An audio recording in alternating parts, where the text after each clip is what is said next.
నమస్తే అండి. నేను మీ శ్రీనివాస్.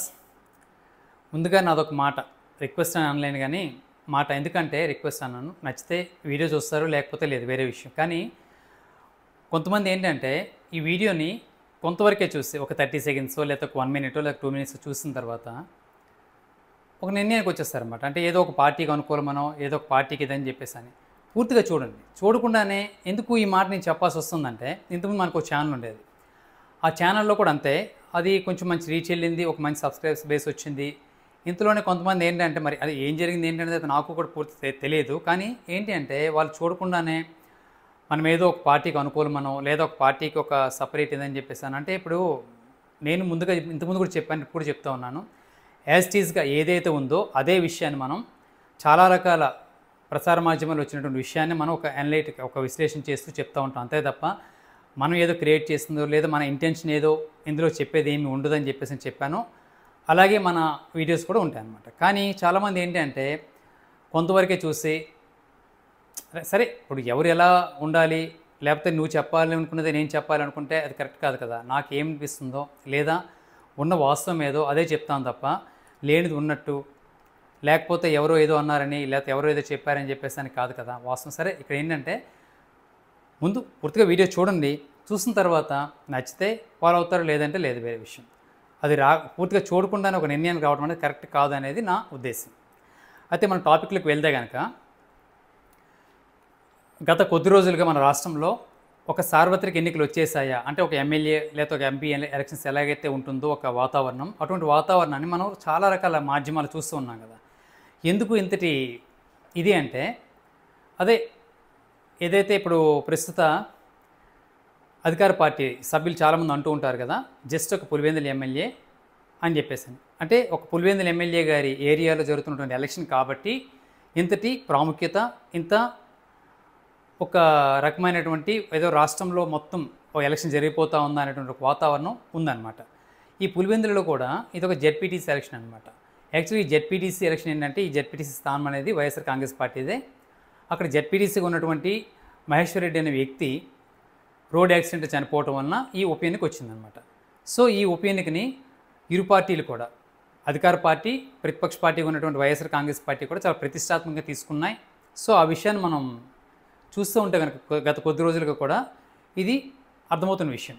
అయితే ఇక్కడ సరే ఇన్ జనరల్గా ఏంటంటే అక్కడ ఒక వ్యక్తి ఏదైనా ఒక అన్ఫార్చునేట్ దీనిలో చనిపోతే కనుక ఏం చేస్తారంటే అక్కడ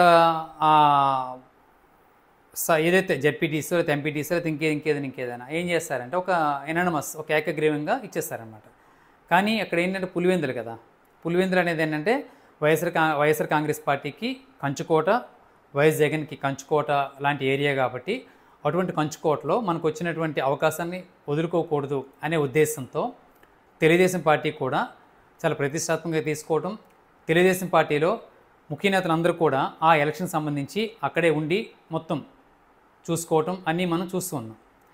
అయితే అక్కడ ఉన్నటువంటి ఎవరైతే ఆదినారాయణ రెడ్డి గారు ఉన్నారో, యాక్చువల్గా ఆదినారాయణ రెడ్డి గారు బీజేపీ ఎమ్మెల్యే కానీ తెలుగుదేశం పార్టీకి చాలా దగ్గరగా ఉంటారు. సో తను చెప్పేది ఏంటో తెలుసా అండి, ఈ పులివెందుల జెడ్పీటీసీ ఎన్నికని ఛాలెంజింగ్గా తీసుకుని చెప్తూ ఉన్నారన్నమాట. యాక్చువల్గా అదే ఆ ఏరియాలో ఈ జెడ్పీటీసీగా జరుగుతున్నటువంటి ఆ ఏరియాలో సుమారు 10,600 ఓట్లు ఎన్ని ఉంటాయన్నమాట. సో అటువంటి ఏరియాలో జరుగుతున్న ఎలక్షన్ని మొత్తం అందరూ కూడా అక్కడే ఉండి ఇరు పార్టీలు కూడా అందరూ అక్కడే ఉండి దీన్ని మానిటర్ చేస్తూ ఉన్నారన్నమాట.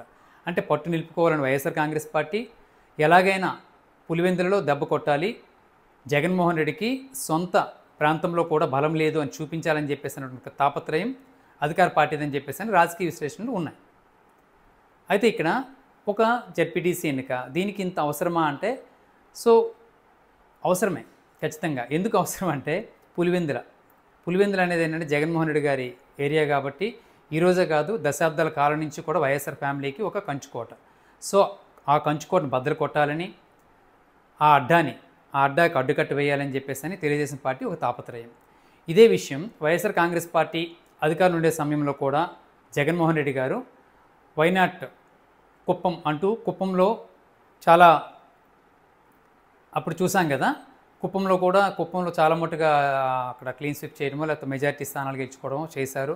సో ఖచ్చితంగా ఈరోజు మనకి పులివెందులలో అవకాశం వచ్చింది, ఈ అవకాశం చేజార్చుకోకూడదు అనేది తెలుగుదేశం పార్టీ శ్రేణుల ఒక మాట అనమాట. సో అందుకని చెప్పేసి అని ఖచ్చితంగా ఇక్కడ ఏంటంటే ఇక్కడ దీన్ని స్థానాన్ని కొట్టాలి అనేది తెలుగుదేశం పార్టీ శ్రేణులు అయితే మాత్రం చాలా కసిగా ఉన్నాయి, చాలా ఛాలెంజింగ్గా తీసుకున్నారు అనేది మనం చెప్పడం కాదండి, ఆ పార్టీకి చెందినటువంటి నేతలు చెప్తున్నటువంటి మాట. ఇదే కాదు, మొత్తం అక్కడ జెడ్పీటీసీ ఎట్టి పరిస్థితులు గెలవాలి అనేటువంటి ఒక దీంతో సామధాన దండోపాయాలు అంటారు కదా, ఏ అవకాశాన్ని కూడా వదులుకోకుండా ప్రతి అవకాశాన్ని కూడా ప్రతి దీనిని కూడా అక్కడ ఇచ్చేస్తూ ఉన్నారు తెలుగుదేశం పార్టీ శ్రేణులు. అలాగే వైఎస్ఆర్ కాంగ్రెస్ పార్టీ అక్కడ వాళ్ళకి ఇది యాక్చువల్గా ఏంటంటే నేచురల్గా చెప్పాలి అంటే వైఎస్ఆర్ కాంగ్రెస్ పార్టీకి అసలైన బలం అక్కడ ఉందండి. అసలైన బలం అయితే మాత్రం అంటే ప్రజల బలం, ఓట్ల బలం అయితే మాత్రం వైఎస్ఆర్ కాంగ్రెస్ పార్టీకి ఉందనేది మనం చెప్పడం కూడా కాదండి, ఇది కూడా చెప్తున్నాను. తెలుగుదేశం పార్టీకి అనుకూలంగా ఉండేటువంటి సోషల్ మీడియాలో చాలామంది చెప్తున్నటువంటి ఒక మాట. సో అటువంటి ఏరియాలో మరి తెలుగుదేశం పార్టీ ఎందుకు ఇంత ఛాలెంజింగ్ తీసుకుంది ఏంటంటే, కామన్గా ఏంటంటే తెలుగుదేశం పార్టీ లేదా కూటమి పార్టీ అధికార పార్టీ కాబట్టి సో అన్ని రకాల వ్యవస్థలు, రకరకాల బలాలు ఉంటాయి కదా, అన్ని బలాలని ఖచ్చితంగా అక్కడ యూటిలైజ్ చేసి చేయాలనేది ఇంతకుముందు ఏదైతే వైఎస్ఆర్ కాంగ్రెస్ పార్టీ కుప్పంలో చేసిందో సో కుప్పంలో చేశారు కాబట్టి సో కసిగా ఈరోజు మనం పులివెందులో చేయాలి అనేది వీళ్ళ ఇదని చెప్పేసి అని స్వయాన తెలుగుదేశం పార్టీకి అనుకూలంగా ఉండేటువంటి సోషల్ మీడియాలోనే చెప్తున్నటువంటి ఒక మాట ఇది. అంటే ఇక్కడ మనం కానీ ఇంకెవరికైనా అర్థం చేసుకోవాల్సింది ఏంటంటే, ఒక జెడ్పీటీసీ గెలిస్తే ఎంత పోతే ఎంత. ఇక్కడ ఇన్ని శక్తులు ఒడ్డిన తర్వాత కూడా ఒకవేళ ఈ కూటమి పార్టీకి అధికార పార్టీకి చెందినటువంటి సభ్యులు ఓడిపోతే పరిస్థితి ఏంటి? ఖచ్చితంగా వీళ్ళకి ఎదురు దెబ్బే కదా. లేదు అక్కడ వైఎస్ఆర్ కాంగ్రెస్ పార్టీకి ఒక కంచుకోట కాబట్టి అక్కడ వాళ్ళు ఓడిపోతే కనుక వాళ్ళు పట్టు నిలుపుకోవాలనేది వాళ్ళ తాపత్రయం. సో ఇన్ని సర్వశక్తులు ఒడ్డిన తర్వాత ఏం జరుగుతుంది ఏంటి అనేది మాత్రం మనం వేచి చూడాలి. ఇది ఓవరాల్గా. ఇదే కాదు, అప్పుడెప్పుడో జరిగిపోయినటువంటి బాబాయ్ ఏదైతే జగన్మోహన్ రెడ్డి గారి బాబాయ్ ఉన్నారు కదా, వివేకానంద రెడ్డి గారి కేసు, దాని విషయంలో కూడా ఈ మధ్య కాలంలోనే సుప్రీంకోర్టు దేశంలోనే అత్యున్నత న్యాయస్థానం, అలాగే సిబిఐ దేశంలోనే అత్యున్నతమైనటువంటి దర్యాప్తు సంస్థ, ఈ సిబిఐ తేల్చి చెప్పేసింది ఆల్రెడీ సుప్రీంకోర్టుకి. ఏమని? ఇంకా ఏదైతే వివేకానంద రెడ్డి గారి కేసులో ఇంకా ముందుకు వెళ్ళే ఇంకేదేమీ లేదని మొత్తం మేము చేసేసాము అని చెప్పేసి చెప్పడం. సో ఇంకేమైనా గైడ్లైన్స్ మీరు ఇస్తే దాన్ని బట్టి ముందుకెళ్తాం అని చెప్పేసి చెప్పడం కూడా మనం చూసాం. దాని తర్వాత కూడా ఈరోజు వివేకానంద రెడ్డి గారి కుమార్తె సునీత గారు అక్కడికి వెళ్ళి ఇప్పుడు ఏదైతే గత 3-4 రోజులుగా కొన్ని దాడులు జరుగుతున్నాయి కదా, ఈ దాడులు వెనక కూడా వైఎస్ఆర్ కాంగ్రెస్ పార్టీ ఉందేమని చెప్పేసి ఒక మాట మాట్లాడటం.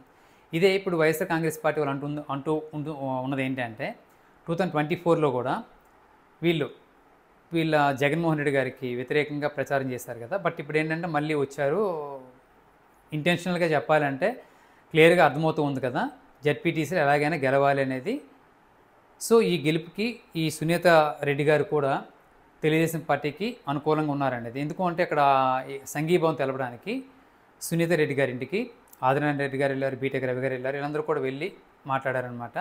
సో అందుకని చెప్పేసి అని ఇంకా ఏ అవకాశం ఉందో ప్రతి అవకాశాన్ని కూడా తెలుగుదేశం పార్టీ వాడుతూ ఉందని చెప్పేసి అనేది రాజకీయ వర్గాల్లో వస్తున్నటువంటి విశ్లేషణలు, చాలా రకాల విషయాలు మనకి మాధ్యమాలు చూస్తున్న విషయాన్ని ఈరోజు మనం చెప్తూ ఉన్నాం. సరే, ఈ 12వ తారీఖుని ఎన్నిక జరగబోతుంది కదా, మరి ఎవరు గెలుస్తారు ఏంటి అనేది మనం వేచి చూడాలి.